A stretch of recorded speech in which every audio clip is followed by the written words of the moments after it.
Welcome to another episode of the Network Buzz, a Laketec podcast, where we bring in technical experts like my man Phil in front here to talk about individual topics that we think are pertinent in the industry, that our customers care about, and dive a little deeper into it and not just apply some high-level conceptual conversation, but a more use case-driven conversation that'll help our end user or customers. Sounds great. I get that right? Yeah. Nailed it. Yeah. Phil, how's it going, man? Doing all right, man. Can't complain. You know, it's Friday here. Well, I don't know what day you're listening It's to Friday. this, but Correct. looking forward to it. Entering fall. Lots of fun projects coming up. What's your latest project? What are you working on? Latest project? Yeah. I think. Okay, don't laugh at me. I'm probably going to, but go ahead. You know, I'm an IT, but I love cars. So I think the latest thing that I'm going to get into is I'm going to build an engine. From scratch? Not from scratch. I don't know how deep you're digging into this thing. You know, I got that little Audi TT, and I think it'd be really cool to source another engine, tear down, build it up, reinforce it. You know, maybe forge crank, pistons, connecting rods. You know, something other skill I do not have. Like, look, get after it, man. Yeah, I mean, anybody can learn. I'm just going to YouTube it. YouTube, yeah, I hear there's a lot of good content on YouTube. There is, yeah, believe it or not. Yeah, maybe we'll post some engine build teardowns and what not to do and to destroy your engine. Bloopers? Can we do bloopers? Yeah, we'll do bloopers of how I destroyed a 4-cylinder turbo engine. No, I doubt that'll be the case. Yeah. Knowing you, be diligent and working through that, We'll see. and just self-deprecating through the entire thing. How about you, Mike? What are you up to lately? Yeah, father of two. So the social calendar and everything of the kids, kind of run the life for me, or it's soccer practice and whatnot. I still dive into a little sports ball here and then, as you say, and football and soccer and whatnot. No, you say I say that. You do. You say that. All right, the sports ball. Yeah, but in all reality, it's father of two young kids, man. Coaching soccer last night, trying to get 6-year-olds to learn a thing or two and not just run around and do WWE moves on they're the whole time. Sure. I mean, those are good times. Absorb them. I know. That's what everybody says. Enjoy while you're here. Yeah. Man, it's exhausting at the end. Because when they're 21 and out of the house like mine are. Yes. I get you. Everybody always says it whenever we go on vacation or go anywhere. They're like, "Oh, enjoy those times." Yes, I'm like, "Well, absolutely. I'm exhausted." Absolutely. No, it's good stuff. No, but so we're here to dive into a topic that's near and dear to Phil's heart, obviously, with your experience in the field. So that's honestly where I want to start at, because we haven't quite done that information as to, okay, so who are these guys? Why are we listening to this? Why do we care what they have to say? So we're here to talk about, kind of understand like the latest wireless standards and why people should care. But Phil, can you talk about a little bit about yourself first? I know you hate doing it, so I'll fill in the blanks. But your experience in the network space, your career, go ahead, dive in. So about 28 years in the industry now. So I got into IT when I was 19, but building computers since I was 12. Starting out with a little 8088 IBM clone. Commodore 64 before that, so I'm gonna nod like I know what you're talking about. Go ahead, keep going. We're talking like late 80s, mid 80s here is when I really got into tech. But yeah, my first IT job, just doing nightly backups for an organization, and parlayed that into Active Directory and managing NT back in the day in the Active Directory.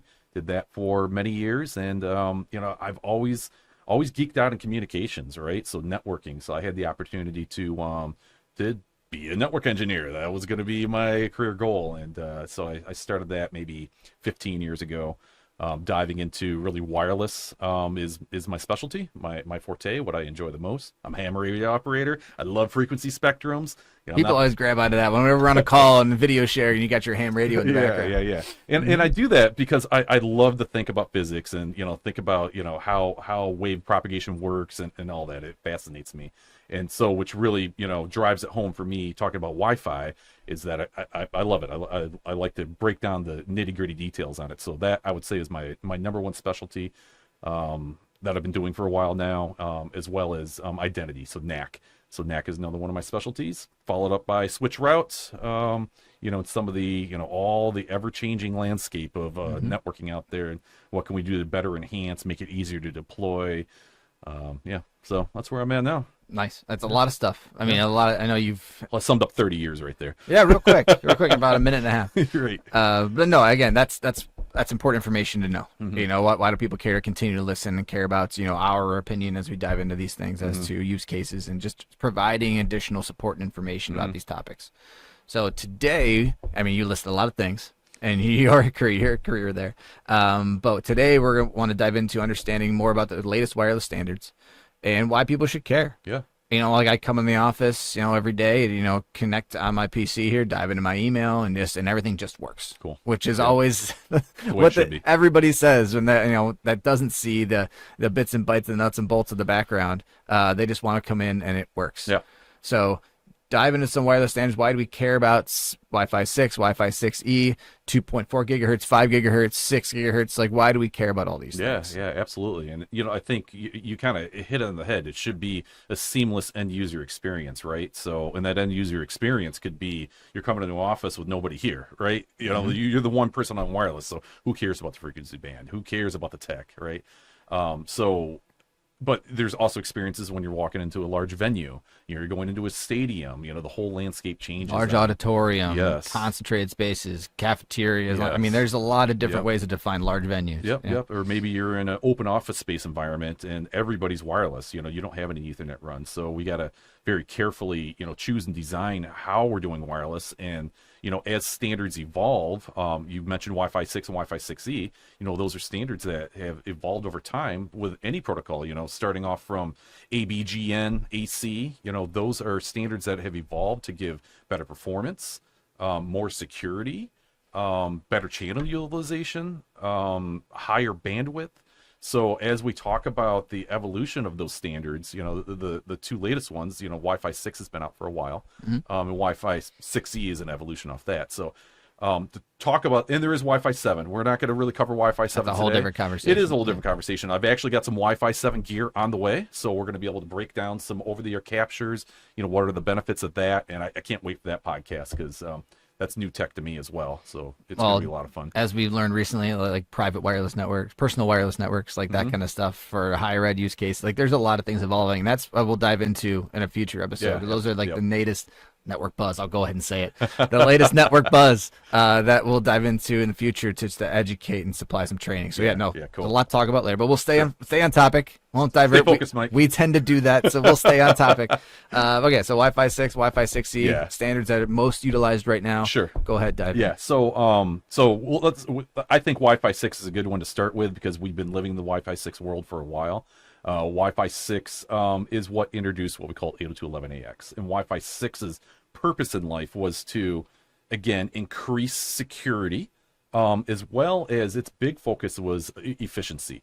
How do we make the wireless more usable for clients that may not need big bandwidth, right? So Wi-Fi 6, not 6E, those are two separate things. Wi-Fi 6 focuses really on efficiency and security. So to kind of break that down a little bit, some big items that make that happen is we introduced a new modulation scheme called OFDMA, which basically An acronym I don't know. and one, There's a lot of those actually. right. Yeah, so OFDMA, and I'm gonna cheat. I'm gonna read my screen here. It's just so I can get the word right. Orthogonal frequency division multi-access. We'll stick with the acronym. Yeah, Go we'll ahead. stick with the acronym. I hardly ever say that out loud. And what that's doing for us is it's dividing up a single channel into multiple what we call resource units. So you have one channel that might have 10, 16, depending on how it's implemented, divided up so you have more capacity for clients that don't need a lot of bandwidth. So you can get a little piece of that channel, say to an IoT device or to a device that's just not doing a lot for bandwidth. So now we can support a bunch of devices on a single channel at the same time. Okay. Now, I don't want to confuse that. You're like, well, I've heard about, some of these things where we can share the channel at the same time. And that standard was multi-user MIMO. And again, when you're in the room, you don't know this is happening. Mm-hmm. So Oh, sure. Yeah. keep going. Go ahead. Yeah. So that's one of the big things that was released with Wi-Fi 6 was the resource units and being able to allow a lot of devices, small chunks of that bandwidth on that channel to communicate at the same time because it's subdivided, right? WPA, well, Keep going. Keep going. Another major feature that was released with Wi-Fi 6 was WPA3. So Okay. WPA3 is a security standard that's on the evolution coming from way back in the day, WEP. Some people may have heard of WEP, TKIP, WPA, WPA2. This is just now the next evolution to more secure your wireless networks, and the big function that comes with that is the ability to prevent offline dictionary attacks. Okay. So that was one of the weaknesses of WPA2 is that you could grab an over-the-air capture of a client's handshake and its authentication to the network, and you could take that offline, buy some resources online on, somebody that's got a supercomputer out there, and decrypt that pre-shared key. Sorry to mean to interrupt you. I'm just thinking about, so a device's handshake on the network. Basically, you're just saying when your phone, PC just joins the wireless, that initial accepting you onto the network. That's what you mean by the handshake? Yeah, it's an authentication and like a four-way key exchange where the client is working with the AP to come up with its encryption keys. So it's a four-way key handshake so that they have a secure connection on the network. Okay. So you could literally, you can have a machine to listen to that traffic over the air. So you can punt somebody off the network, which is going to force them to re-authenticate. And now you get the full handshake, and you can take that and you can do what's called a brute force attack on it and actually decrypt that information. And just continue to unpack everything you just said there. WPA2, just real quick, 30 seconds, defining that's essentially security protocols for wireless joining devices, or define WPA2 for me real quick. Yeah, so it's a security standard, I would call it, so that has a lot of different things packed within it. So, like WPA3, for instance, is the one that they just introduced, has introduced this new encryption methods for pre-shared key. It's called SAE, simultaneous equal of equivalence, something like that. Nailed it. Equivalency, yeah. So yeah, I don't ever say it out loud, but so the pre-shared key has got new encryption mechanisms built into it to prevent these offline dictionary attacks, right? And the other big enhancement that has been made, it's called enhanced open. So clients that are, sitting at a coffee shop or, just getting connected to the guest networks that's traditionally unencrypted. You're not putting in a pre-shared key. You're just connecting maybe a captive portal, and everything's accept box done online. Yeah, absolutely. And all of that is done in open, unencrypted across the wireless medium. So hopefully you're, as you're using that medium, you're doing things like, using HTTPS on the websites you're visiting. So that's all encrypted, but there's lots of things that aren't encrypted over there. Always goes back to network security. Every single time. Goes back to network security.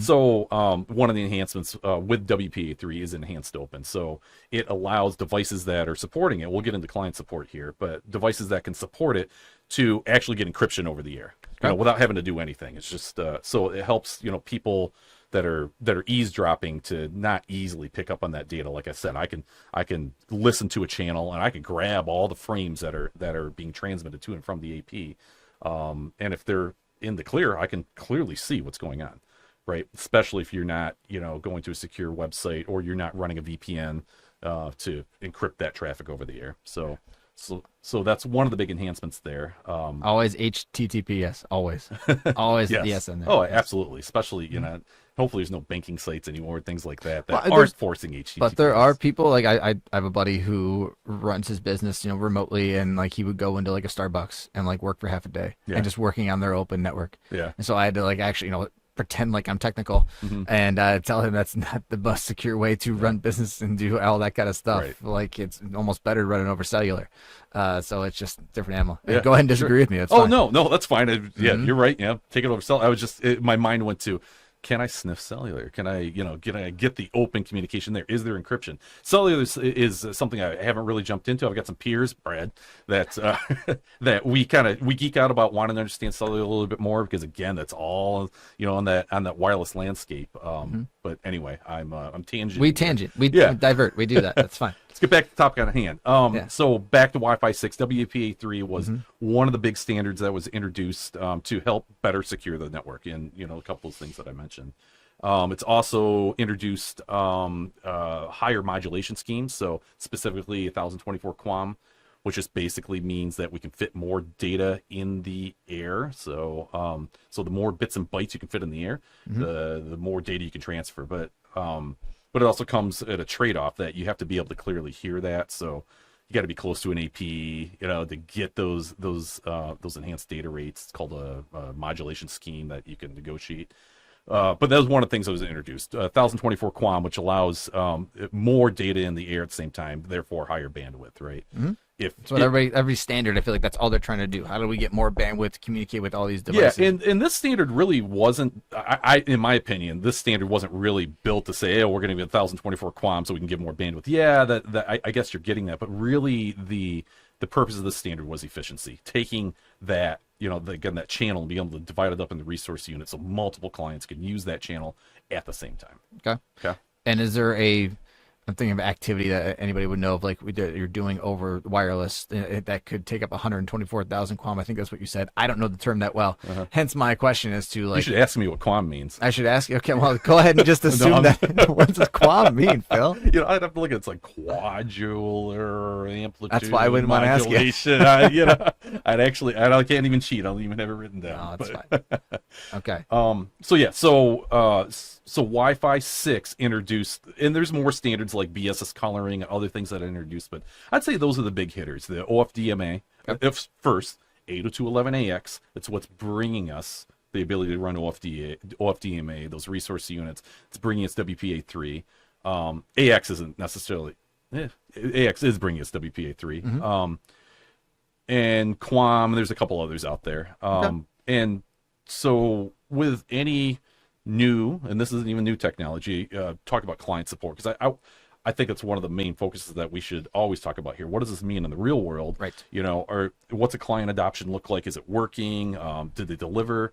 And I'd say yes for the most part. So WPA3, however, is a little challenging for some client devices. The standard allows clients that don't support WPA3 to fall back to WPA2, and that's one of the things that we're seeing in the field is that doesn't really work very well.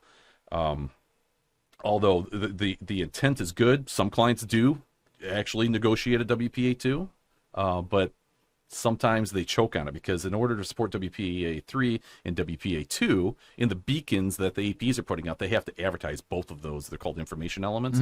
And some clients are like, why are there two there? And just choke on it. They just can't even authenticate at all or associate at all. So that is probably one of the biggest hiccups I've seen with Wi-Fi 6 and WPA3. And that's going to be important in our next conversation with 6 gigahertz because that's still an issue today. Yeah, well, I mean, jump up to 6E then, because again, listening to a lot of these different conversations, different podcasts that are out there, that one of them I listened to was like, what is the preferred standard to utilize? Like, where's the best security, best bandwidth, and everything? And it sounds like 6E is what I've heard is the one that should be standardized on because of WPA3, but then not every device can connect to that then. Correct. Yeah. So yeah, let's go ahead and jump into 6E. So Wi-Fi 6E is an evolution of Wi-Fi 6, just like any of the other standards. So 6E, its focus is on security and bringing in a whole new band of frequency space. You said it earlier, 6 gigahertz. So we've traditionally lived with 2.4 gigahertz and 5 gigahertz for decades now, and the FCC has released a swath of bandwidth, specifically 1200 megahertz of bandwidth, that gives us this whole new landscape now that we can use for wireless connectivity. And that's important. I'll definitely break that down. But it's 6E's focus is on that new frequency space and security, where we introduced WPA3 with Wi-Fi 6, but we didn't enforce it, right? It was optional. We could turn on WPA3, we could turn it off. We could have that transition mode or not. With Wi-Fi 6, they're enforcing that standard to say, in order for you to use a 6 gigahertz frequency space, you must support WPA3. Yeah, like one of the things within WPA3, like be management frame protection. So you have management frames as part of the wireless mechanisms that help you communicate in the network, and those have been traditionally insecure. So they're enforcing some security on that. It's called either management frame protection or management protection frames. One of those. Both those are used in the industry, but it's enforcing that to be enabled, as well as just the whole WPA3 standard. So we have to use SAE, right, if we're doing pre-shared key networks. All very technical things in the background that are occurring. Right. For use cases, basically 6 gigahertz just allows for more data to be transmitted to more people in a space. Potentially, yeah. So let's talk about that. So I said 1200 megahertz of frequency space. So that just appeared out of thin air.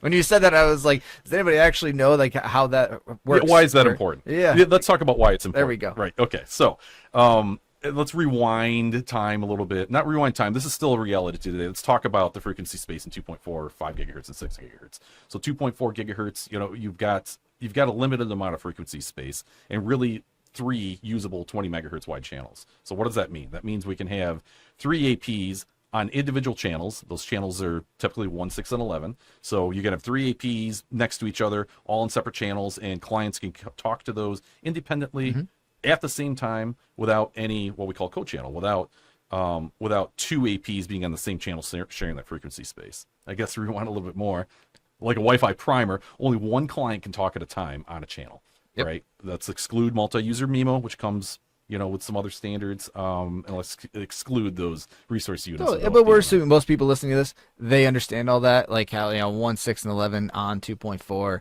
and that's always an issue they're trying to figure out. Right. So you have 3 channels, 3 20 megahertz wide channels that can only be used. So you've got a maximum of 60 megahertz of frequency space in a given area that can be used for clients. And as soon as you start introducing another channel 1, it's not giving you any more bandwidth. You're just sharing that channel, and you just divide the bandwidth in half for the 2 APs and the clients that are talking to those. So very limited use case. And everybody knows that 2.4's got interference from microwaves and Bluetooth and all sorts of other things happening on the band. So that you don't really see or feel, but you're curious as to why it's not performing and right. turn off the microwave. So I mean, for 30 seconds, it's not really working. Right. I'll call 2.4 gigahertz a garbage band. Right. It's something that, in my opinion, should be relegated to like guest networking, in the future, or even now, or just shut off. Because there's just so many issues with it. So introduce 5 gigahertz. Now, 5 gigahertz, you're looking at 160 megahertz of bandwidth, and so from 60 to 160. Yeah, and in 25 channels. So now we got 25 20 megahertz channels, not 3. We got 25 of useful those. Channels. Right. Yeah. So now we can talk about having more APs in a given area to deliver capacity.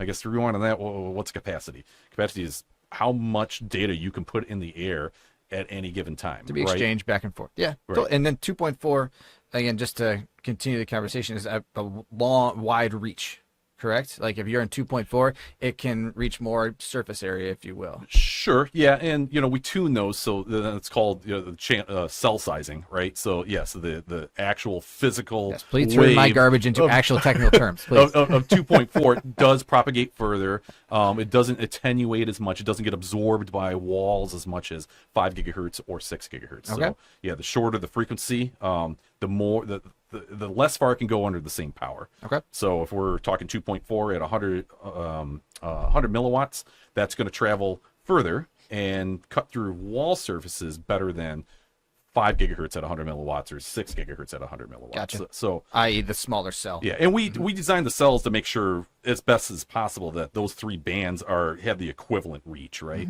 So we'll turn down 2.4 to match a 5 gigahertz cell size, and we'll do the same thing with 6. Right. So you don't have 2.4 going twice as far as 5 gigahertz. We actually literally power it down, right? Yeah. Well, in planning for the future the same way, knowing that 5 gigahertz will be used, and because it's a different design of 2.4 versus 5. Yes, correct. So back to the bandwidth. So now we have 23, 26 usable channels in 5 gigahertz, which means that now we can have more APs in a given area at the same time, and that increases our channel, our capacity in the area. So we can have more clients in a given area on dedicated channels to those APs, all being able to transmit at the same time because they're all on separate channels, right? So that's huge. That's really, really huge that we can do. Now we can design for auditoriums. We can design for large venues where we can't really do that 2.4. And as a matter of fact, football stadiums. Yeah, I mean, we don't run 2.4 large lecture in large halls. venues. Yeah, We just don't do it. It's not possible. Right. Okay, so that's 5 gigahertz. Yep, that's 5 gigahertz. So we have all these channels. So moving on to 6 gigahertz, now we've got. We went from, I think it was 500 megahertz of bandwidth that the FCC has provided. 26 channels of 6 gigahertz is 1200 megahertz of bandwidth and 60 channels.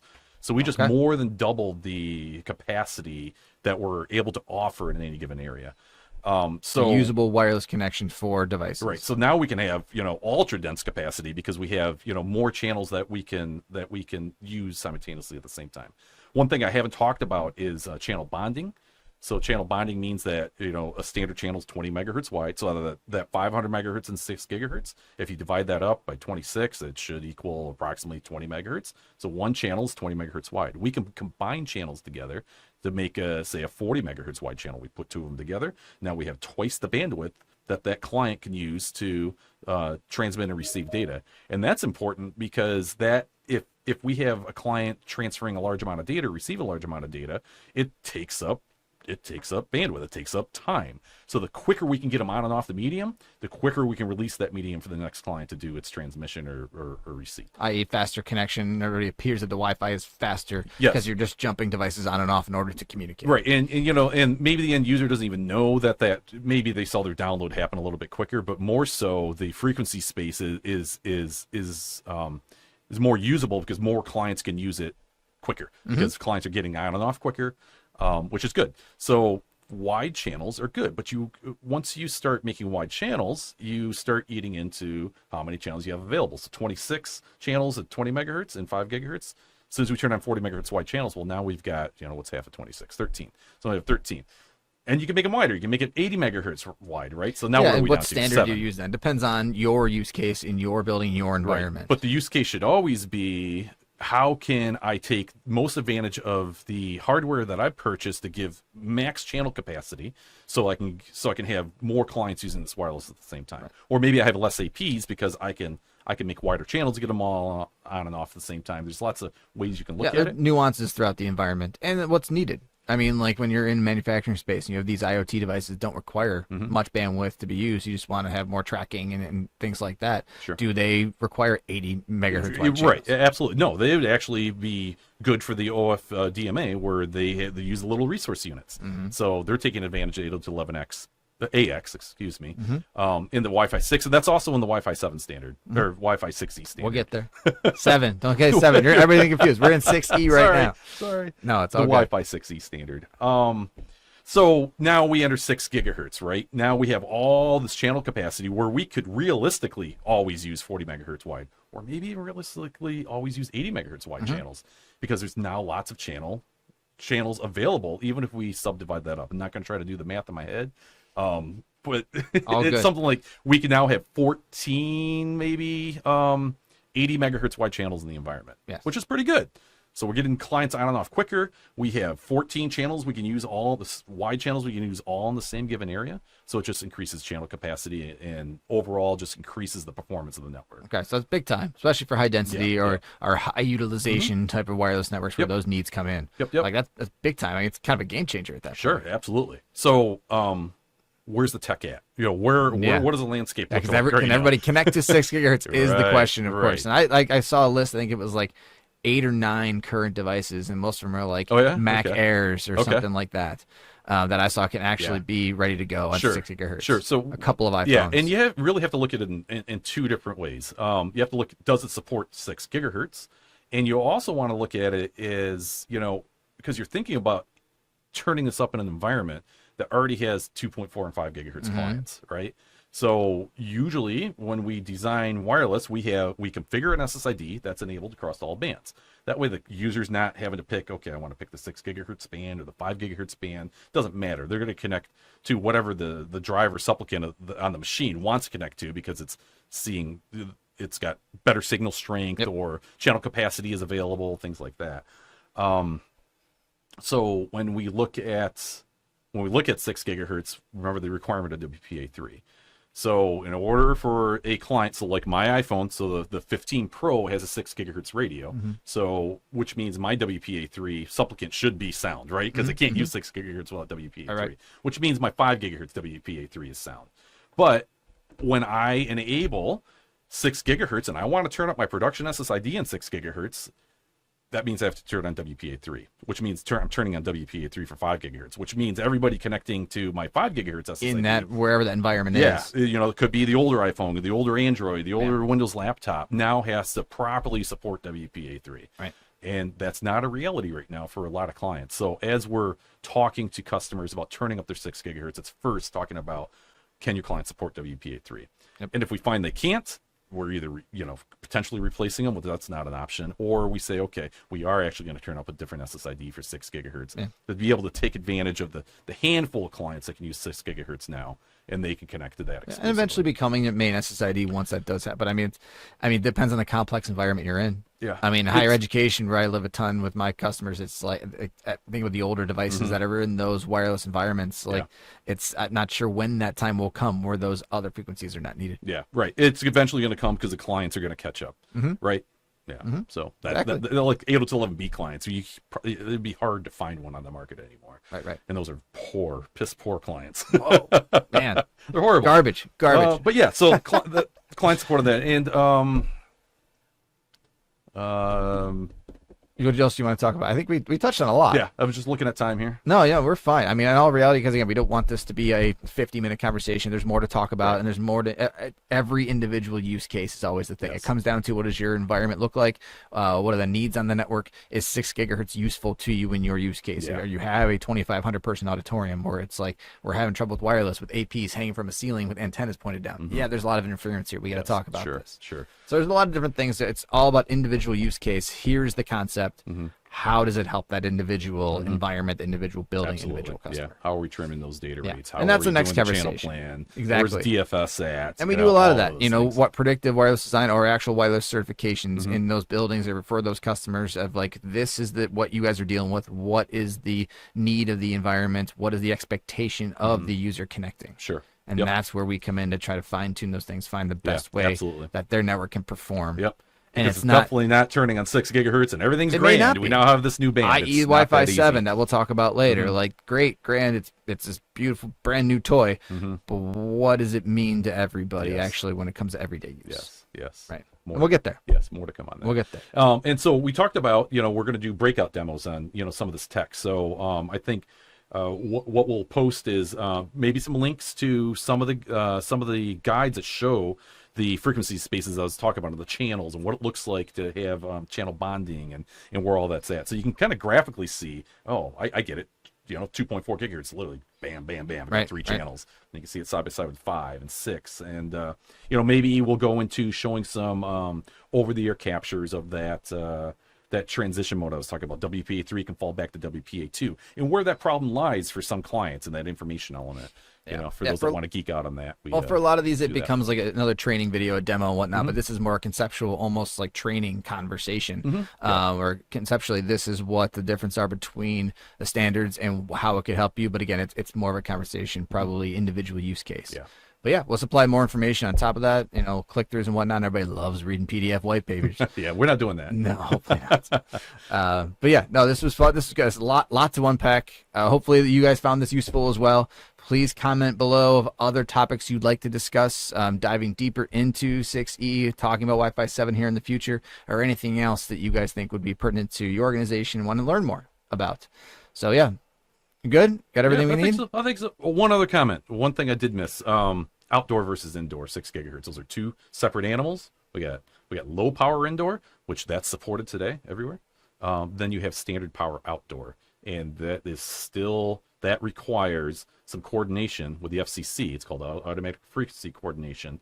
While that has been, I'm going to call it ratified for lack of better words, while that is 6 gigahertz outdoors is capable of doing that, not all vendors have provided a mechanism for the APs to be able to pick the right channels for outdoor use. Okay. So there'll be more to come on that. But that is, I would say, not quite ready for real world yet. Yeah. 6 gigahertz outdoors. It's conceptual. It's not conceptual, it's real, but having being able to bring that to the masses, from the various vendors. Yeah. And as that becomes more baked in, as we say, Yeah. There then you we go. can have that conversation in Yes. the future. Yes. Another episode, another conversation. Yes. But cool. Okay. Good. Awesome. Thank you guys for listening. Please like and comment below. Again, comment everything you got. And for the 4 or 5 people that listen, we'll be doing many, many more of these, hopefully, as we dive into different topics, as things become prevalent to our customers. And as we are feet on the street, hearing things from everybody, looking for feedback so we can respond and train and supply better information accordingly. Yeah. So thank you so much, everybody. This has been the Network Buzz, a Laketec podcast. We'll talk to you soon.